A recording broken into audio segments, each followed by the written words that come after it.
शेतकऱ्यांनी आधुनिक तंत्रज्ञानाचा वापर करून उत्पादन वाढीवर भर द्यावा। योग्य व्यवस्थापनानं खताचे नियोजन केल्यास तसेच रासायनिक खतांऐवजी सेंद्रिय खतांचा वापर केल्यास जमिनीची सुपीकता वाढून एकरी ऊस उत्पादनात वाढ होईल असं मत दत्त शेतकरी सहकारी साखर कारखान्याचे चेअरमन उद्यान पंडित गणपतराव पाटील यांनी व्यक्त केलं।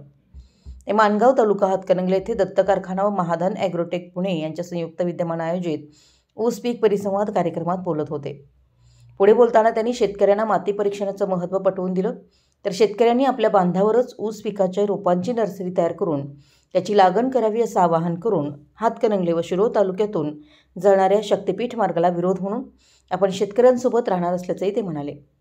यावेळी VSI पुण्याचे शास्त्रज्ञ सुरेश माने पाटील यांनी उपस्थित शेतकऱ्यांना मार्गदर्शन करताना शाश्वत ऊस शेती करण्यावर भर देऊन जमिनीची सुपीकता वाढवण्यासाठी हिरवळीच्या खतांचा वापर करून ऊस उत्पादन वाढीवर भर द्यावा।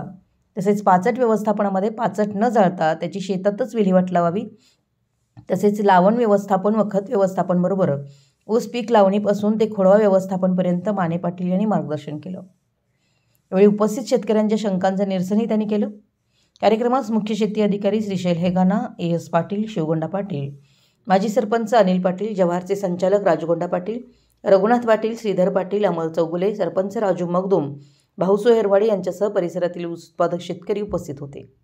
कार्यक्रमाचं स्वागत श्री हेगाना यांनी केलं तर आभार अमोल चौगुले यांनी मानले। मराठी S न्यूजसाठी हातकणंगलेहून रोहन साजने।